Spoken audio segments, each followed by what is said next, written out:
తెలంగాణ జై కేసీఆర్ జై కేటీఆర్.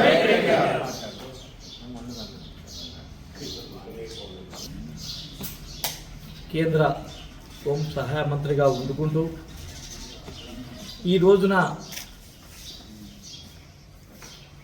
అంగబలం అధికారం ఉందని పార్టీ ఆఫీస్ పైన గుండాగిరి చేయడం చాలా దుర్మార్గం.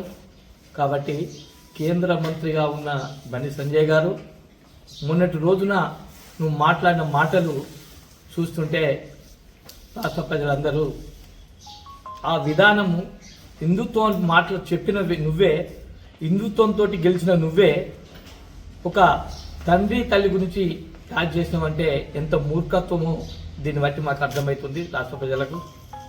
అసలు నువ్వు కేంద్ర మంత్రిగా ఉన్నావని తెలిసి మాట్లాడుతున్నావా? అసలు మామూలు ఒక కౌన్సిలర్గా ఉన్న వ్యక్తి సుధా ఆ విధానంగా మాట్లాడాడు.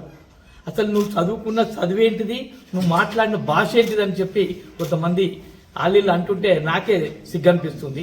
ఒక కేంద్ర మంత్రిగా ఉన్న వ్యక్తివి ఆ భాషను చూస్తుంటే చాలా పబ్లిక్ ఇట్లా మాట్లాడతారా అనే పబ్లిక్ వచ్చి ఎందుకు పోనీ అని ఊరుకుంటే ఈ రోజున దౌర్జన్యం చేయడం వల్ల మీ వంతే జరిగింది. కాబట్టి ఖచ్చితంగా మా జిల్లా అధ్యక్షుడు ప్రెస్ మీట్ పెట్టాలనుకొని ఈరోజు మాట్లాడడం జరుగుతుంది.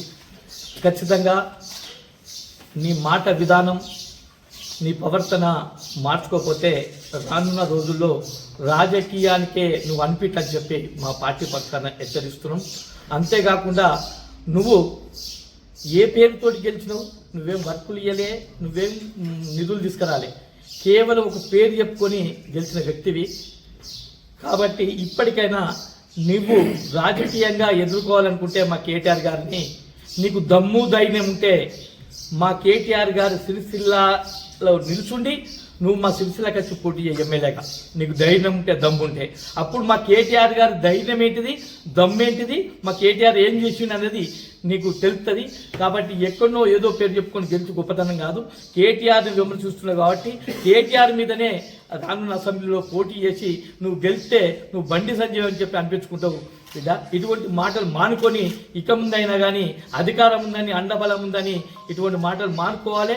ఈ గుండాయిజం తప్పించుకోకపోతే ఖచ్చితంగా రానున్న రోజుల్లో ఉద్యోగం నుంచి వచ్చిన వ్యక్తులు మేము బీఆర్ఎస్ పార్టీ అంటే ఖచ్చితంగా దాడికి ఎదురు దాడి దిగుతాం. దానికి రెండంత చేసే కెపాసిటీ ఉన్నా కానీ మేము ఎందుకు మౌనంగా ఉంటున్నామంటే మీ ప్రవర్తన, మీ పద్ధతి మొత్తం పబ్లిక్ తెలిసినాక తర్వాతనే మేము ఉద్యమిస్తామని చెప్పి ఈ సందర్భంగా హెచ్చరిస్తున్నాను.